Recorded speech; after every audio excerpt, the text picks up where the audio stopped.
ঝড়ে ঝড়ে এক করতে এলে রে মশার আড্ডা। চাইতার ভালো জায়গা পাবিনি, আইকে মাল খাওয়া জায়গা। এইখানে বসে আর করতে যেতে হবে না। তোদেরকে পুলিশে চারিদিক থেকে ঘেরে ফেলেছে, পালাবার চেষ্টা করিসনি? কিন্তু স্যার এখানে তো কেউ নাই, আপনি একাই। তোরা হয়তো জানিসনি আমি সিংহাম, একাই 100। স্যার মাইক নামে কথা বললেও হবে, আমরা শুনতে পাচ্ছি। তাহলে তোরা বুঝে গেছিস আমার ওজন কত।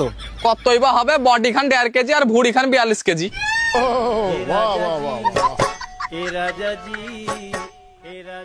500 টাকা দে। টাকা কি হবে? দে তো। হবে না। আর 500 দে।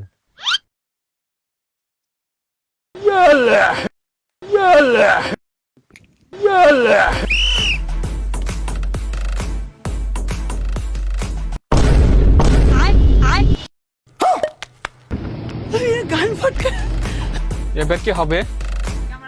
গাড় মারা যাবে, কেল্লা ফতে। তুই ওইদিকে যা, আমি এইদিকে যাই। তারপর তারপর দেখা যাবে, এখন পালা। স্যার পালা যাবো, ধরো গো।